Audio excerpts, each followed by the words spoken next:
This is Diplomatic Ties on Africa's largest television network, the NTA. After a long struggle against the forces, countless discussions and resistance, the British agreed to free India. And so on August 15, 1947, India was declared an independent nation, marking the end of nearly 200 years of colonial rule. History has it that India attained independence following the independence movement, noted for largely non-violent resistance and civil disobedience by the Indian National Congress under the leadership of Mahatma Gandhi. And we have right here in the studio the Indian High Commissioner to Nigeria, Shri Balasubramanian, to give us valuable perspectives on India's journey, its relationship with Nigeria, and its role on the global stage since it gained independence. Your Excellency, you're most welcome to Diplomatic Ties. Thank you very much, and namaste from India. I'm Nancy Godi Angonihu.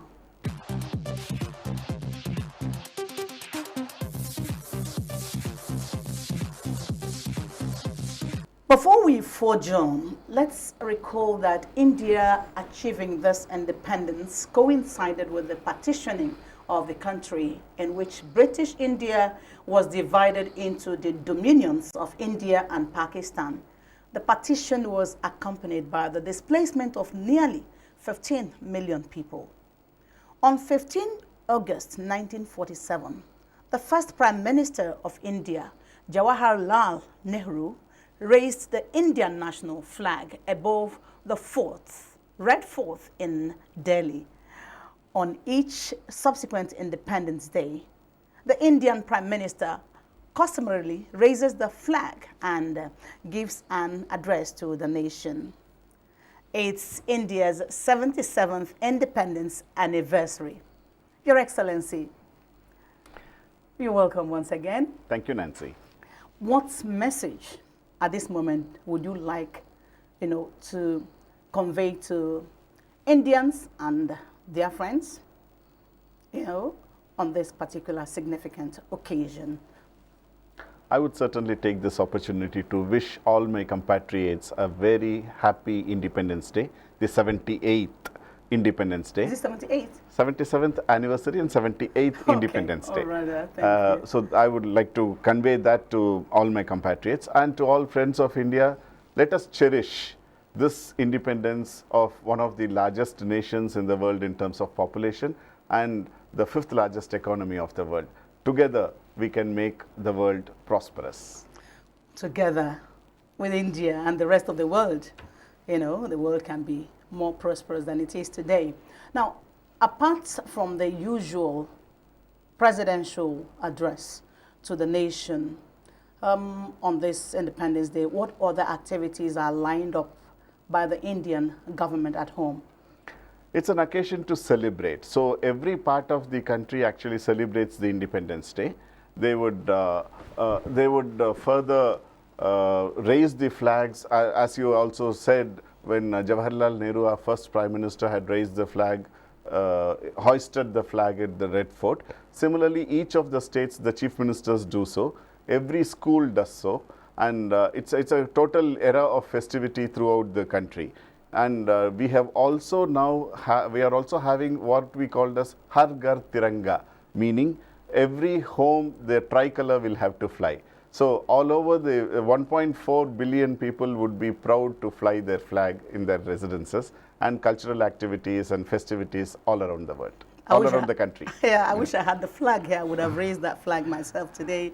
Now, going down memory lane before the Indian Independence Act 1947 was passed, what were the events that culminated in the independence of India?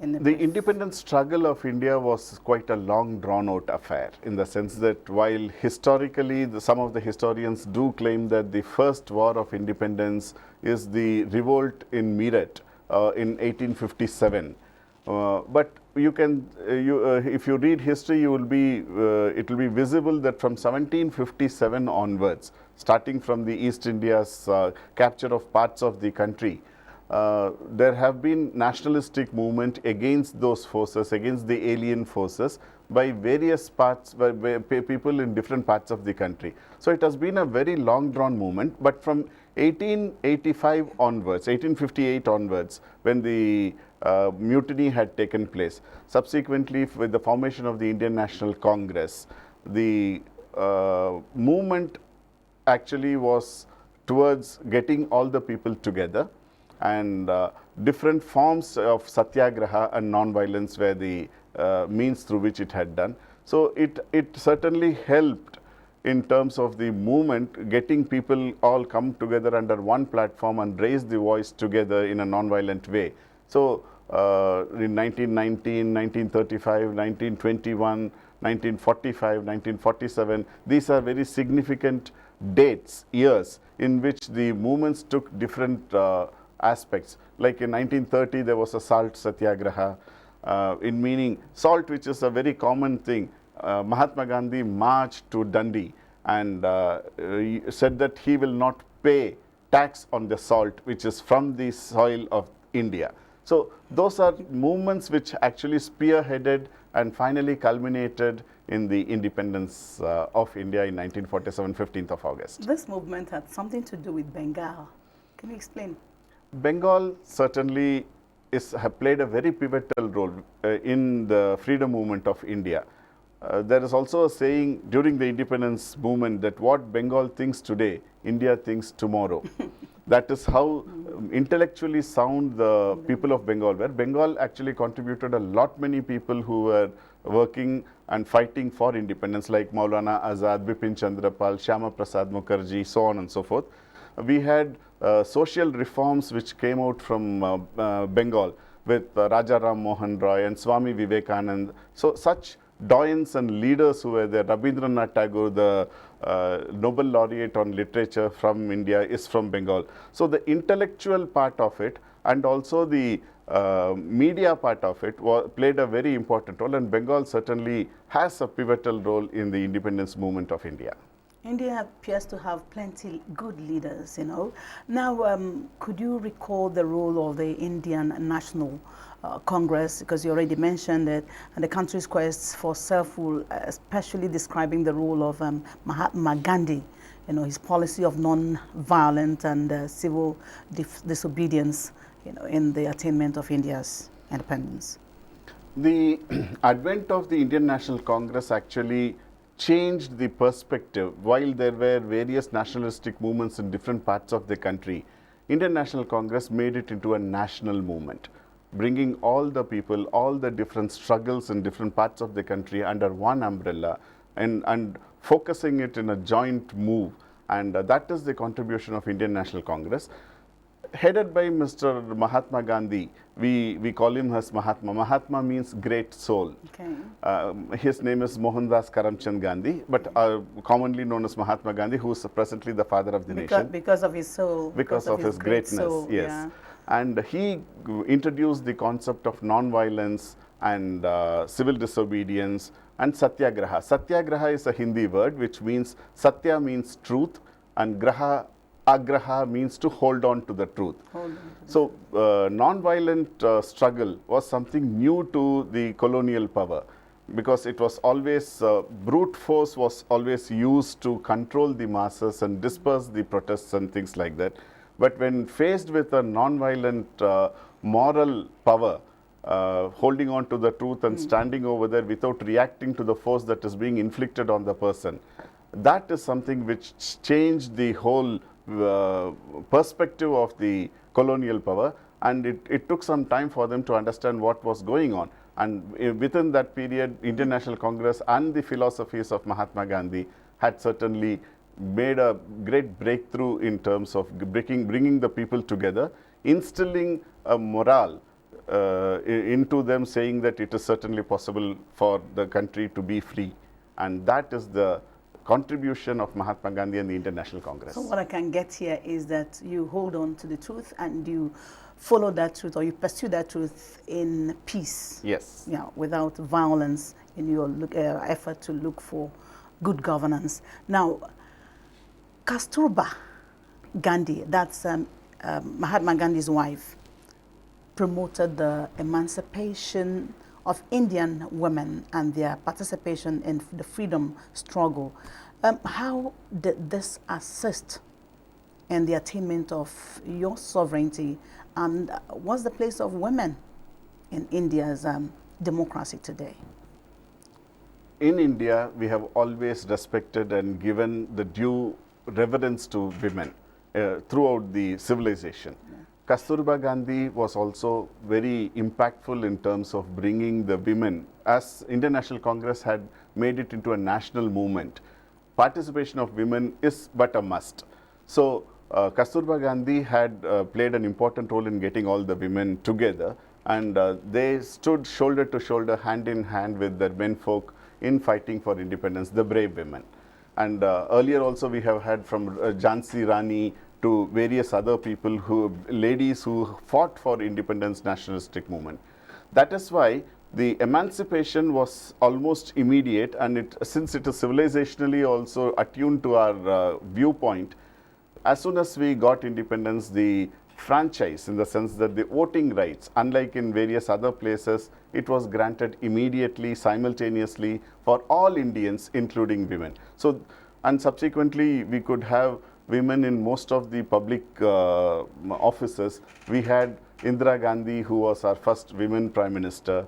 We currently have our president, who is a lady, and my deputy high commissioner is also a lady. Yeah. So we have absolutely our ministers, we have so many ministers, so many ambassadors, and in various, there is no glass ceiling in India for women. So this is something which we can certainly ascribe to the independence movement and the civilizational respect for women in the country. Now we're talking about independence celebration, Independence Day. There are two national days in India. India celebrates Independence Day and Republic Day. What's the difference between the two for purposes of education and enlightenment, please? Independence Day is the day that is on 15th of August 1947 that we gained independence from the colonial rule. And Republic Day is the day when we became a republic by adopting a constitution. Okay. After getting independence, there was a constituent assembly which was formed, and for 2 years they worked, and on 26th November 1949, they had written the constitution, adopted it, and finally, after 2 months of waiting period, which was mandatory according to the assembly, constituent assembly, the constitution was adopted on 26 January 1950. So we celebrate in January the Republic Day, the establishment of the Republic, and in August the gaining of independence. So 26th January 1950, that's when you have the Republic Day. It became Republic. Now the Constitution established that time. Could you recall some of the provisions of this grand norm? It's an interesting question, because the Indian Constitution is by far the longest constitution in the world. Really? The Constituent Assembly, which was formed immediately after independence, deliberated and discussed and saw the good and salient points of almost every constitution, whether written or unwritten constitution, adopted the best part of it, and brought in the basic law of the land. You can see the adoption of fundamental rights, the directive principles of people, that is not only rights but you also have obligations, the duties of the citizens, the bifurcation or trifurcation of the executive, legislature and the judiciary. It is all constitutionally mandated. The powers of the country, in the sense that ours is a quasi-federal system. So we have a central list of powers, they have a state list of powers and a concurrent list of powers, which will be mandated by the Constitution for each of the executives to go ahead with it. So these are some of the major provisions from which we have adopted. And one more thing, the founding fathers of the Constitution had also identified the requirement to keep up with the time. So a constitution is alive when it is easy to also change the amendments that will have to be brought to the constitutions based on the requirement of the time. So the procedure to amend the constitution also forms a part of the constitution, which makes it a very lively one. Yes. All right, you have to change your constitution, yeah, based on the realities of the time. That is what It's our also founding fathers- it's also in your constitution. Yes. So there's no other way out. You've got to change the constitution at the right have time. till At the now- right time. At the right time, we have till now had nearly about 120 such amendments. So, how has India's journey, since this independence, how has it been? What are the most significant achievements of India since this independence? At the time of independence, we had about 330 million population. Today, we have 1.428 billion people. Wow. And it is not easy to ensure that the basic requirements of this population is met from within the country. So, starting from achieving food security, to giving education, to ensuring that the health of the citizens are taken care of through the vast infrastructure of health facilities, the creation of infrastructure, the creation of medium and small scale industry to heavy industry. So these are some of the major issues on which our successive governments have been working on. Thank you, Your Excellency. We're going to hold it here for now. This is Diplomatic Ties on the Nigerian Television Authority, the NTA. India's 77th independence anniversary is our focus. The country's High Commissioner to Nigeria, His Excellency Shri Balasubramanian, is our guest. Stay with us.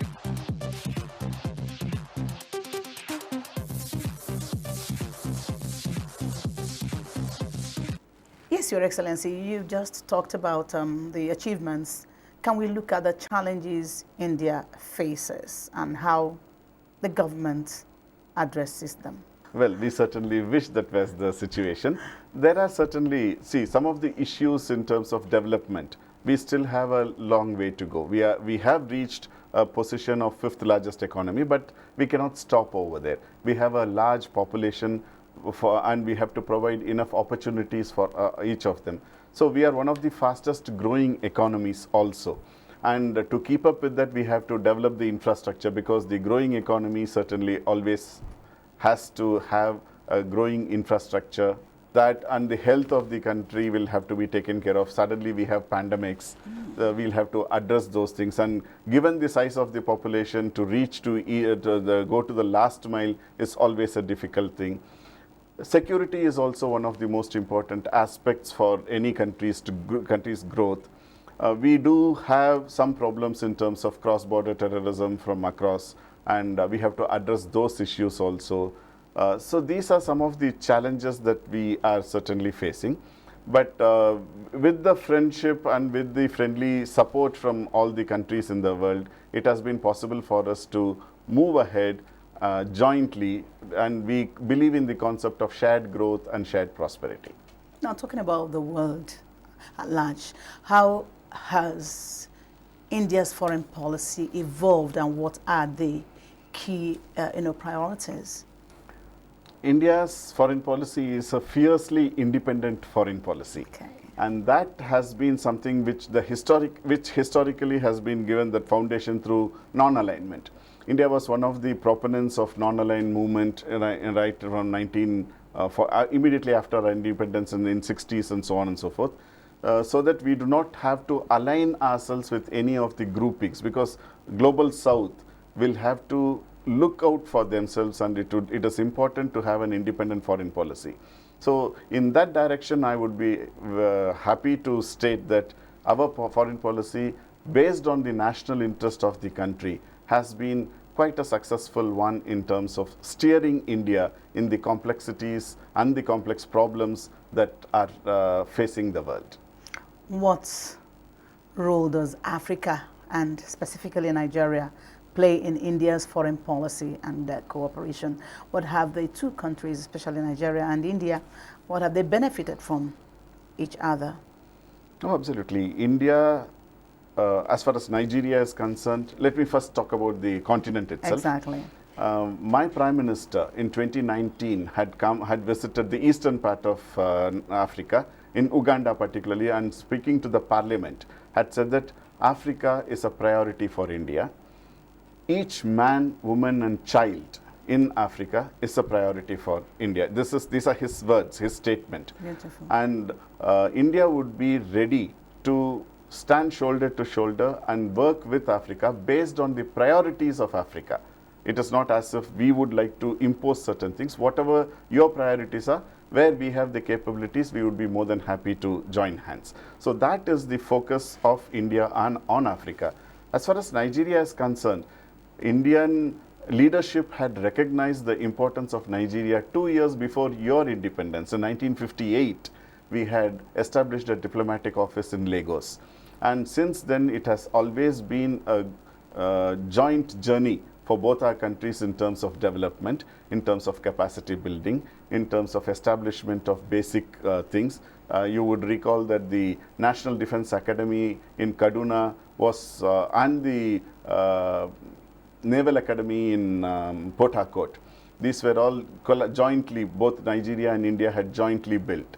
We had many teachers and doctors from 60s till in the end of 80s.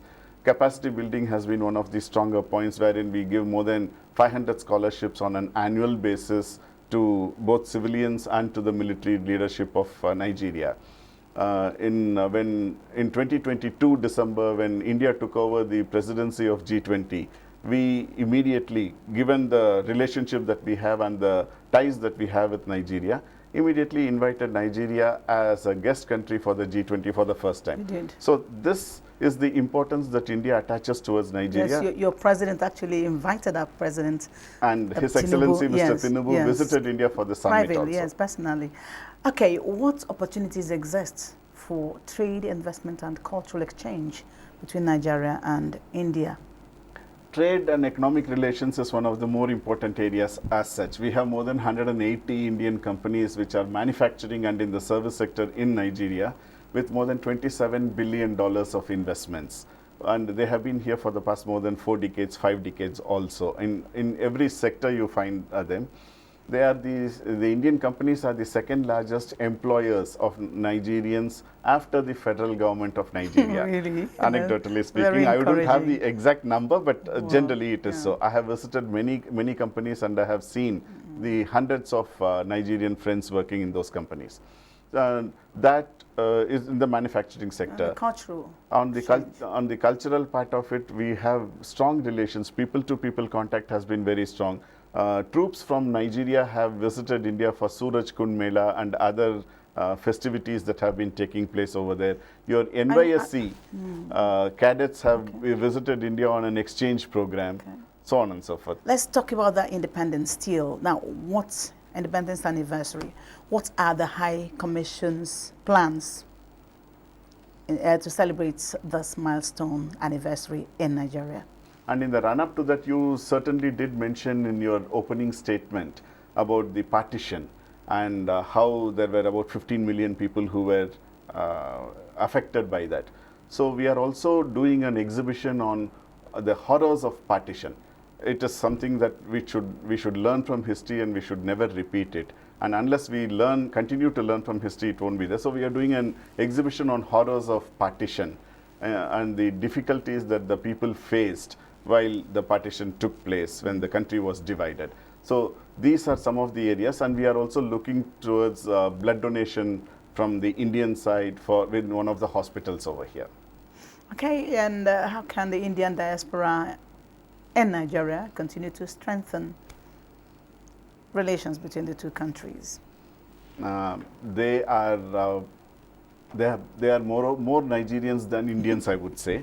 They are the actual bridge between our two countries. They live amongst the common public, and they are the face of what India is today, with them contributing positively towards the economy of the country by developing, by setting up industries and working hand to hand with Nigerian friends. It's a major role that they are playing. They are showcasing the culture, and they are also taking it back to India about what Nigeria is and what are the strengths of Nigeria, how the people are, how friendly they are, so on and so forth. So they actually are the bridge between India and Nigeria, and the actual I'm the political ambassador. Yes, of course. And they are the resident ambassadors. Yeah, you said they are more Nigerian than Indian at this moment. Our regards to them. Thank you. Thank you, Excellency, for coming on Diplomatic Ties. Thank you, Nancy. And once again, namaste from India. Thank you very much. It is on this note that we thank Your Excellency once again for coming on Diplomatic Ties. Thank you. And this is wishing India a happy independence anniversary. Thank you very much. And thanks to all of you, through you to the viewers also. And this is Nancy Godi-Angunihu on behalf of everybody here, thanking you. Bye for now.